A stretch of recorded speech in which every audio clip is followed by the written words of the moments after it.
Πάμε λοιπόν τώρα, κλείνοντας το κομμάτι αυτό που έχει να κάνει με τις επιχειρήσεις, πώς συμπεριφέρονται, πώς αντιδρούν και ποιες είναι οι τάσεις από την πλευρά εργαζομένων. Πρώτα-πρώτα, δημιουργείται μια μεγάλη ανασφάλεια και μια αβεβαιότητα στους εργαζόμενους από την ψηφιοποίηση που λέγαμε πριν, την αυτοματοποίηση και συν σε αυτούς που συμβαίνει στις επιχειρήσεις και συν τους οικονομικούς παράγοντες που βλέπουμε να δημιουργούνται στην αγορά και στην καθημερινότητά μας, να αυξάνουν την αβεβαιότητά τους. Αυτό έχει σαν αποτέλεσμα να ανησυχούν οι εργαζόμενοι για το τι θα συμβεί στην εργασία τους, να αναζητούν έτσι σταθερότητα, να αναζητούν ευκαιρίες και άλλες θέσεις είτε στην Ελλάδα είτε στο εξωτερικό. Υπάρχει μια πάρα πολύ μεγάλη κινητικότητα. Δεν θυμάμαι όλα αυτά τα χρόνια που δραστηριοποιούμε σαν σύμβουλος επιχειρήσεων και με πολύ σημαντική εμπειρία και βιώματα στη διαχείριση του ανθρώπινου δυναμικού, στις υπηρεσίες του Human Resources. Δεν θυμάμαι άλλη τόσο μεγάλη χρονική περίοδο να υπάρχει τόσο έντονη κινητικότητα, να φεύγουν οι άνθρωποι πολύ γρήγορα από τις δουλειές, χωρίς να έχουν δώσει ευκαιρία ούτε στους ίδιους και πολλές φορές ούτε στην επιχείρηση για αυτά που θέλουν να διεκδικήσουν. Αυτό ξεκινάει από αυτή την ανασφάλεια και την αβεβαιότητα για την οποία δεν ευθύνονται οι ίδιοι. Ευθύνονται, όπως είπαμε, καταρχήν οι εξωγενείς σημαντικοί παράγοντες μας ξεπερνούν όλους, που βέβαια δεν σημαίνει ότι πρέπει να ασχολούμαστε με αυτούς για να προσπαθούμε να τους αντιμετωπίσουμε. Κατά δεύτερο, οι επιχειρήσεις και πολύ σε μικρότερο ποσοστό οι ίδιοι εργαζόμενοι. Βέβαια και αυτοί πρέπει εδώ ατομικά ο καθένας να δημιουργεί ένα προσωπικό πλάνο, να βλέπει τα υπέρ και τα κατά σε πιο μεγάλο βάθος χρόνου, να μην επηρεάζεται μόνο από τα ποσοτικά δεδομένα, δηλαδή ένα μισθό ή τις παροχές ή οτιδήποτε άλλο, γιατί πολλές φορές οι επιχειρήσεις εκμεταλλευόμενοι αυτή την ανασφάλεια και την αβεβαιότητα, τι κάνουν, να καλύψουν μια θέση επειδή καίγονται την εποχή εκείνη, πληρώνει αυτό που λέμε όσο προκειμένου να πάρει ένα εργαζόμενο που βλέπει ότι κάνει τη δουλειά της. Αλλά επειδή δεν είναι βιώσιμη έτσι θέση, δεν μπορεί να την καλύψει για το επόμενο διάστημα, μετά από λίγο καιρό πληρώνει για το διάστημα που έχει ανάγκη και μετά πιθανά να καταργήσει τη θέση ή να απολύσει τον εργαζόμενο. Θέλει δηλαδή αυτή την ανασφάλεια και την αβεβαιότητα ο εργαζόμενος, γιατί το κοιτάμε από τη δική του πλευρά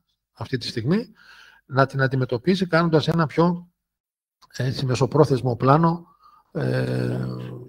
που να βρει θέσεις βιώσιμες για τον ίδιο, που όμως να τον συμβάλλουν πολύ και στην προσωπική του ανάπτυξη και ανάδειξη του επαγγελματικού του προφίλ. Ένα δεύτερο σημαντικό κομμάτι πάνω στο οποίο αντιδρούν πια διαφορετικά σε σχέση με το παρελθόν και διαμορφώνονται άλλες τάσεις από τους εργαζόμενους είναι αυτό που λέμε η ισορροπία της εργασίας και της προσωπικής ζωής του κάθε εργαζόμενου. Μετά, ειδικά την εποχή COVID, οι εργαζόμενοι δίνουν πολύ μεγαλύτερη έμφαση στην ευελιξία ωραρίων, στην τηλεεργασία, στη δυνατότητα να έχουν μια ποιοτική δουλειά με ισορροπία μέσα σε αυτήν όταν βρίσκονται, έτσι ώστε να έχουν και μια καλή συνέχεια στην προσωπική του ζωή. Διεκδικούν και επιζητούν ευέλικτα ωράρια και υβριδικές μορφές εργασίας και όσο είναι το δυνατόν περισσότερη τηλεεργασία. Είναι κάτι το οποίο θα το έχουμε πάρα πολύ έντονα στα επόμενα χρόνια, να διαμορφώνεται ακόμα περισσότερο αυτή η τάση.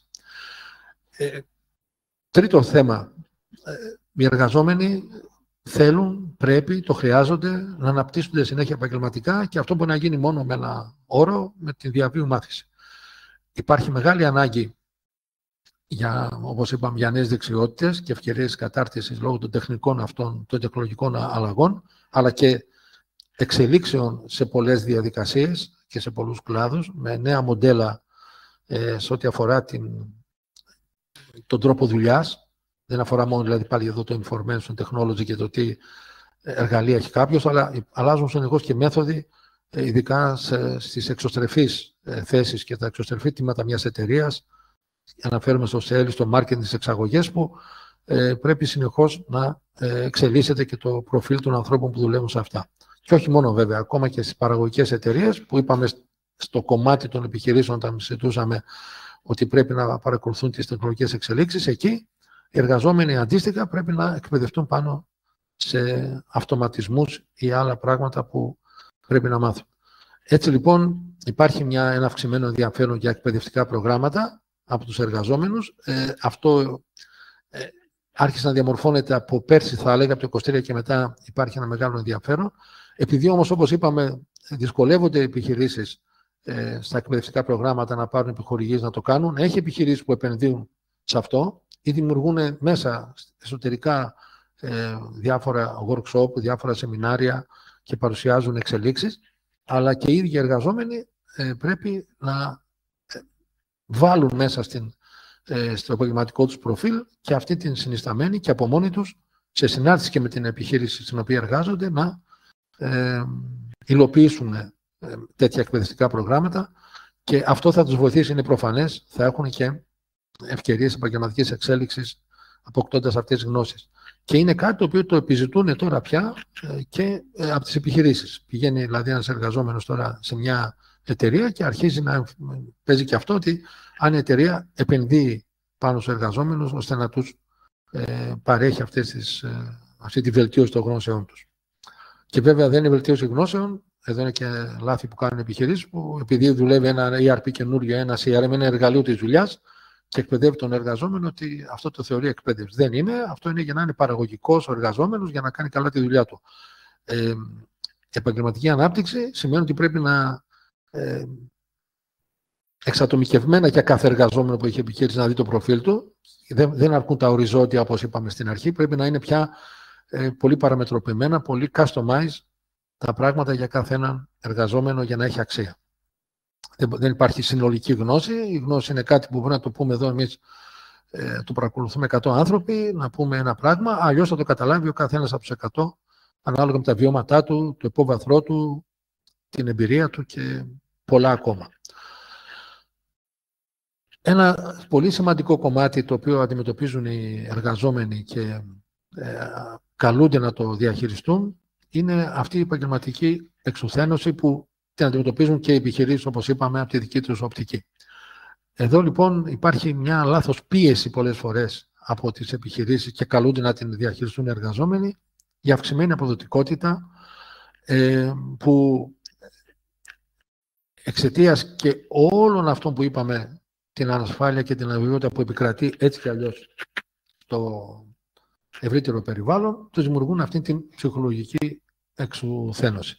Αυτό κάνει τους εργαζόμενους, και είναι ακόμα ένας λόγος, δεν είναι μόνο αυτός, αλλά είναι και αυτός, να φεύγουν και να αλλάζουν εύκολα δουλειά όταν έχουν αντιλαμβάνονται αυτή την πίεση που είπαμε και ζητούν έτσι καλύτερες συνθήκες εργασίας και ευκαιρίες για πιο ποιοτική δουλειά, για να μπορούν να βρίσκουν την ισορροπία τους στην προσωπική τους ζωή. Ένα πέμπτο κομμάτι που το αναφέραμε ήδη, το παρουσιάζουμε όμως λίγο πιο έντονα τώρα, πιο ειδικά, που υπάρχει μια πολύ μεγάλη κινητικότητα, όπως είπαμε, στην αγορά εργασίας.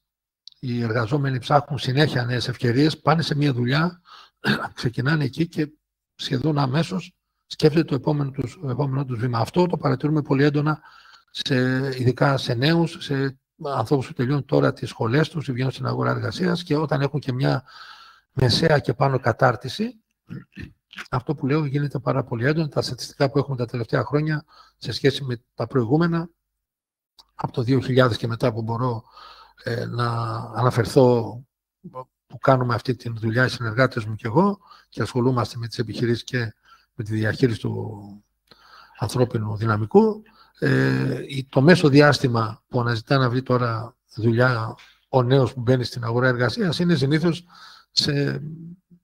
πριν συμπληρώσουν τα 2 χρόνια. Παλιότερα ήταν 10 ετία και εξελίχθηκε σε 5 ετία και όσο πάει μειώνεται. Θα δούμε πού θα φτάσει.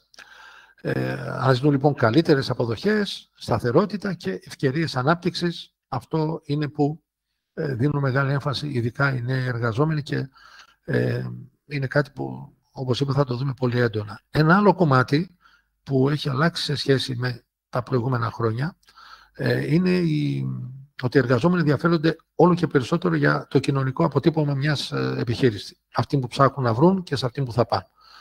Έτσι λοιπόν αναπτύσσεται πολύ έντονα μια μεγαλύτερη ευαισθησία σε κοινωνική ευθύνη και βιωσιμότητα και οι εργαζόμενοι προτιμούν αυτούς τους εργοδότες. Αυτούς δηλαδή που έχουν ένα κοινωνικό πρόσημο και εφαρμόζουν υπεύθυνες πρακτικές σε ό,τι αφορά το επιχειρήν τους. Ένα άλλο κομμάτι είναι οι απαιτήσεις για αυξανόμενες διεκδικήσεις και βελτίωση συνθήκων. Είναι κάτι στο οποίο έχουν απόλυτο δίκιο εδώ. Όλα τα άλλα που είπαμε έχουν και άλλες παραμέτρους. Αυτό είναι κάτι το οποίο πρέπει κάθε επιχείρηση, ό,τι επιχείρηση κι αν είναι, πολύ μικρή έως πολύ μεγάλη, με βάση τις συνθήκες που επικρατούν, όταν δεν είναι καλές αυτές οι συνθήκες, λείπουν πράγματα, δημιουργείται ένα περιβάλλον που δεν αφήνει τον εργαζόμενο να λειτουργήσει καλά, σε μια καλή ισορροπία πνευματική, συναισθηματική, ψυχολογική για να κάνει τη δουλειά του. Είναι προφανές ότι δημιουργείται ένταση και δυσαρέσκεια και είναι λογικό να διεκδικούνται αυτές οι καλύτερες συνθήκες.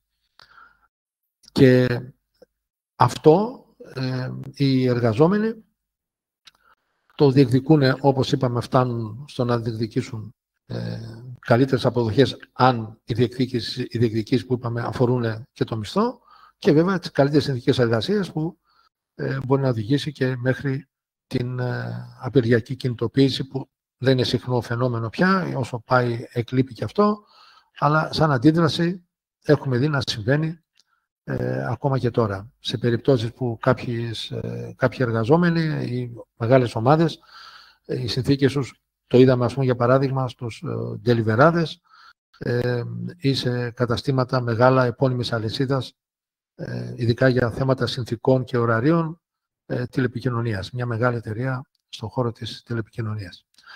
Τώρα, ένα άλλο κομμάτι πολύ σημαντικό είναι αυτό που λέμε ψηφιακή παρακολούθηση.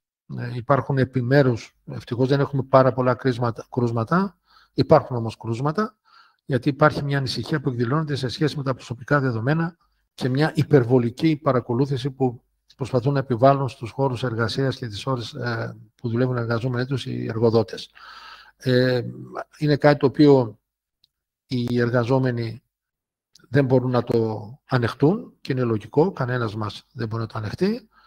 Άλλο λοιπόν και το διεκδικούν αυτό, κοιτάνε δηλαδή όταν δεν μπορούν να βρουν λύση, να βρουν εργοδότες να αλλάξουν δουλειά και να πάνε σε εργοδότες που τα σέβονται αυτά και προφανώς διεκδικούν και την περισσότερη ιδιωτικότητα που δεν είναι δυνατόν να διαταράσσεται εξαιτίας αναθέσεων ή εργασιών που πρέπει να υλοποιήσει κάποιος. Εκεί θέλει μια πολύ καλή κρίσιμη ισορροπία μεταξύ της παρακολούθησης του ελέγχου των εργασιών και των προσωπικών δεδομένων των εργαζομένων.